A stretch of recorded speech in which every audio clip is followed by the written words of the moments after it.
Welcome back to Witches of the Moon. I'm your Monday host, Natalie. This is week 18 of season 12, and today we are talking about wildcrafting do's and don'ts. Now, I am a hot mess today. I'm not going to apologize for that. It's day I've lost count of the quarantine. My husband's not working.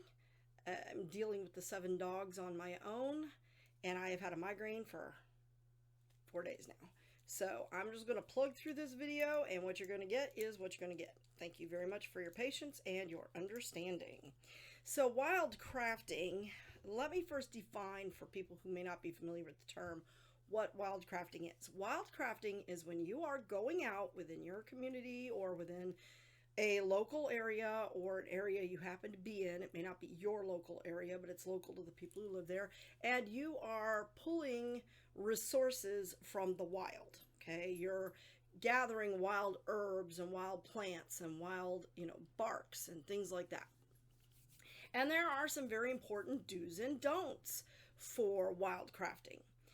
The first thing that I would tell you is educate yourself about the plants where you are or where you are going to be wildcrafting, especially if it's not your native area and you're not familiar with the plants of that area.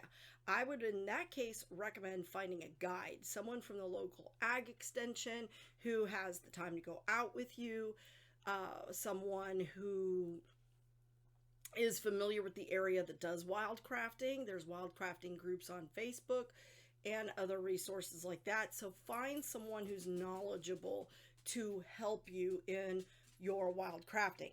Now, here in Denton County, I'm sorry, I also have really bad allergies. My nose is itching like mad, but I know we're not expecting company. So that has to be it. And my palm has been itching so much, I have a little blister there now. Anyway, as I was saying, finding someone who is familiar, an expert on the area. Another thing that I would do, that I have done, is taking courses in herbalism. Right now I'm working on a master herbalist certification from the Center of Excellence. It is surprisingly thorough. There are 13 units and I'm only on unit 6, and this is all of the information that I have. The print's very small. You can buy the printed materials from England, but it's like $60. And right now I just don't have the $60. So I'm printing it as I go. But it is very, very thorough. They make sure you understand the botany, the types of plants. They talk about the different plants. There's full color photos. That would be another thing I would do, is start making yourself a field book for the things that are in the area you are going to be wildcrafting. And again, have someone who is knowledgeable in the wildcrafting review that field book with you. And what I mean by that is go out and take actual color photos of the various plants in your area and research them before you harvest anything. Write down the genus, the species, because a lot of plants have more than one species, and some species are okay and some are not, or they have various different properties. Understand both the magical and medical properties of the plant that you are gathering, or the bark that you're using, or what have you. Some other things that you might do, I know in Texas, the Parks and Recreation Department has a lot of wonderful books with full color, beautiful photos. I actually have a few, but they're at my office. I do happen to have 2 here I'm going to share with you on a topic I'm reading about right now.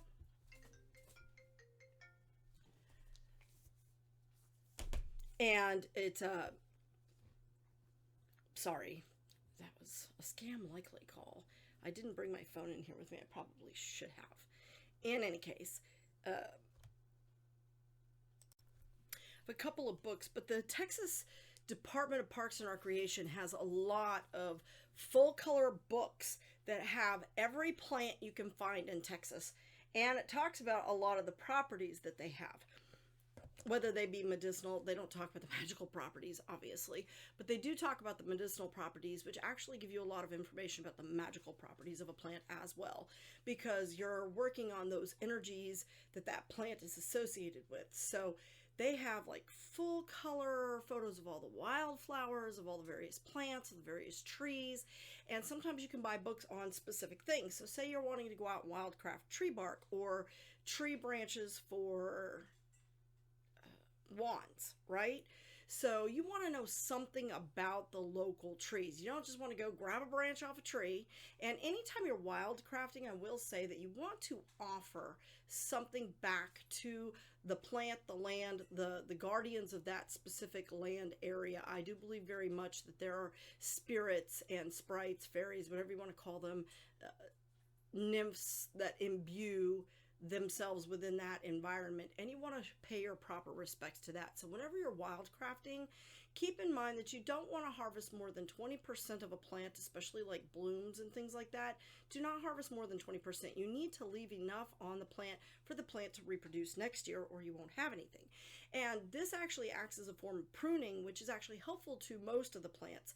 But again, you need to be familiar with the plants in your area, because some plants cannot be pruned. If you prune them, then they will not grow back. So you need to be mindful of those kinds of things when you're out wild crafting.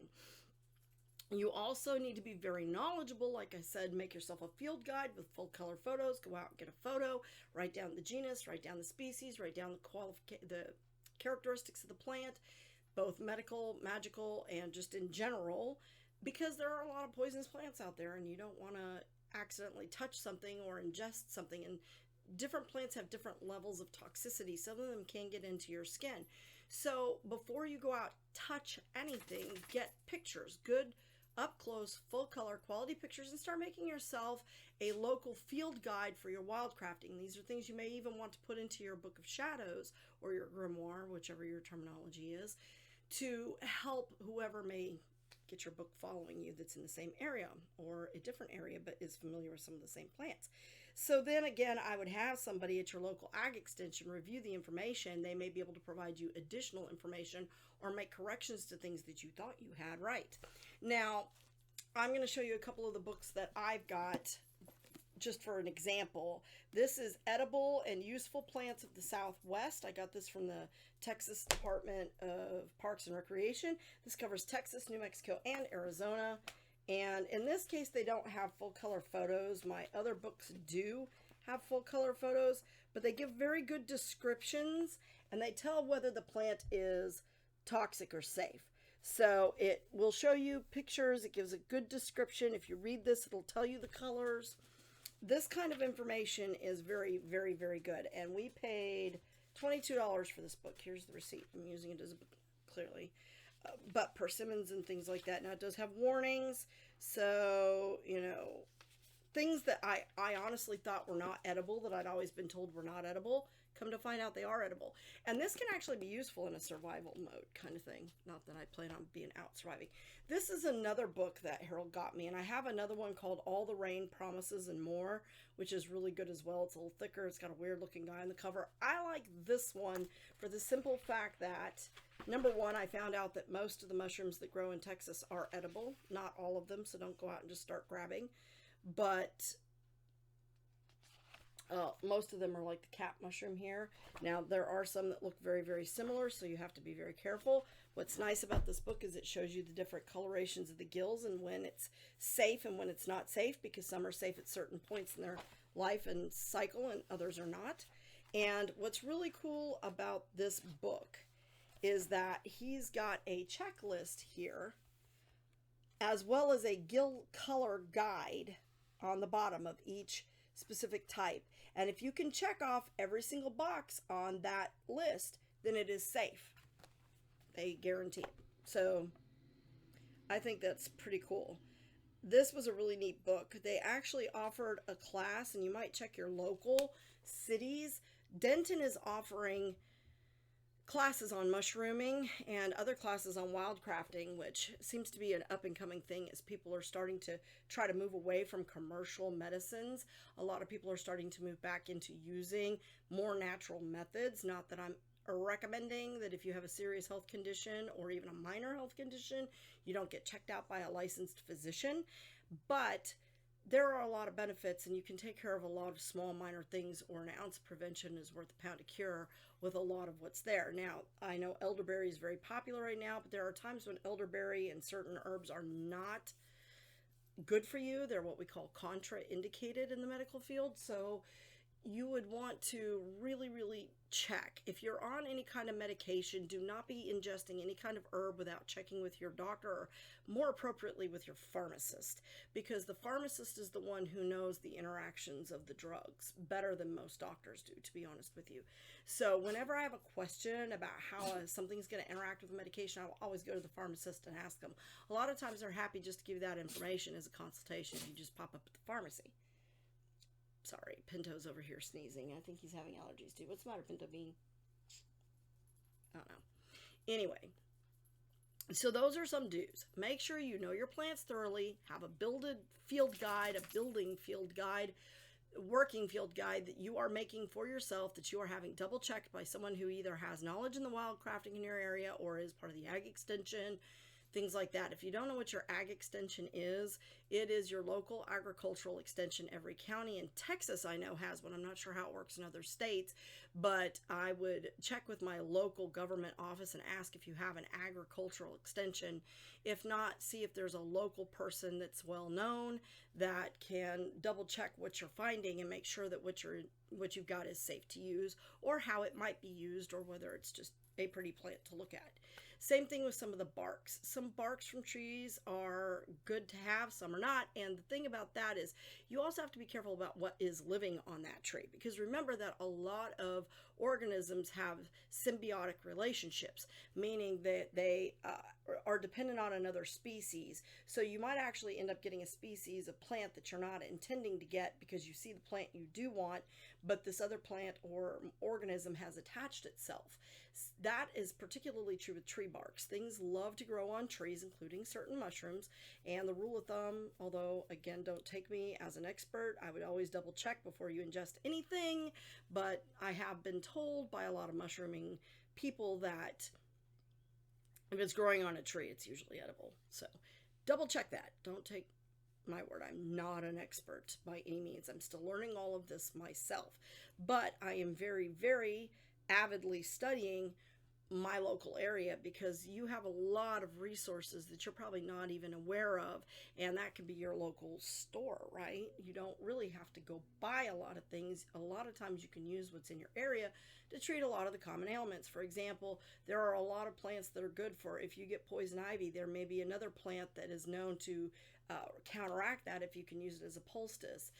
Some of the things I was mentioning, like elderberry and St. John's wort. We do have St. John's wort around here. I don't know if we have elderberries in the area. I've never seen them, but I will tell you that elderberries on their tree look a lot like belladonna and pokeberries, and vice versa. So again, double check the leaf shape, the color, the type of fruit, the exact shading, and double check with somebody who knows before you ingest anything. That is a big don't in the wildcrafting field. Don't ever ingest anything without making very, very, very, very, very, very certain, double checking, triple checking, quadruple checking, and having someone else quadruple check what you have before you do it.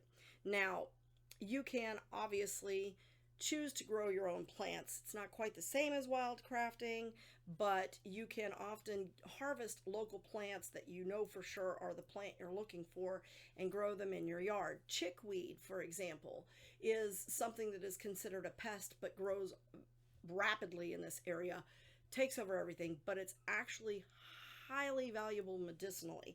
It has a lot of medicinal purposes, and it's considered a common weed. Same thing with dandelions. I think dandelions are one of the most commonly known things. Everybody thinks dandelion is a weed, but I love to see them. Number one, they provide one of the first foods for bees, which are pollinators, as you know, which we desperately need. They produce the honey, which we desperately need. I cannot live without honey. I love bees. I would do anything to take care of a bee. I have put little sugar water bowls out for the bees because I know they get tired and they like to rest. They work hard, and we reap their rewards because they produce more than they're able to use. So we harvest what's not usable. And I really, really, really, really value bees. So I love dandelions, but aside from that, dandelions also have a lot of medicinal purposes. Every part of the dandelion plant is edible, from the root to the leaves to that awful tasting milk it produces. It actually has benefits. So read up on them because they're very, very useful, and I don't want people to trim them. The other thing I will tell you about wildcrafting is that you need to make sure that you dry your herbs thoroughly. If you are crafting herbs like lavender, for example, this is some of my lavender that I've harvested. Now, this came from my own yard. Again, you don't want to harvest more than 20%. My plant's still puny, so this is about all I can get, but that's really all I need for a long time. You want to hang it up in a bunch and allow it to dry thoroughly. I usually allow mine to dry for at least a week in a well-ventilated area. I actually hang it above. There's like a little bar between my kitchen and my living room that has like a big open space, and I'll hang them up there. Sort of looks like the Good Witch if you've ever watched that show. She's got them hanging all over her house all the time. But I will do that to dry them out and use them thoroughly. But you have to dry them thoroughly because a lot of plants, as you know, produce volatile oils, essential oils, right? They're volatile.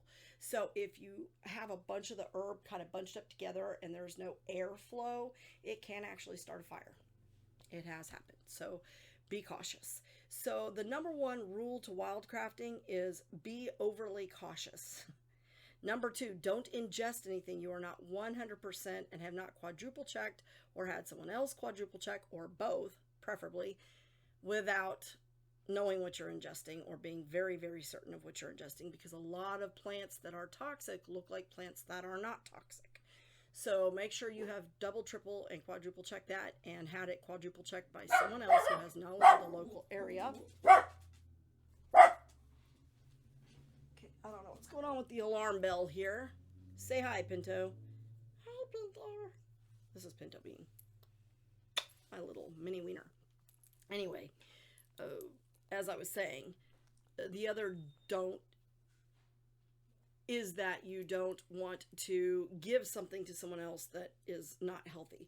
And don't give something to somebody that you're not absolutely sure of what other medications they're taking, because some herbs and plants do interact with medications in a negative way, and St. John's wort is a big one of those. If you're on any kind of antidepressant, do not take any kind of St. John's wort. Just saying.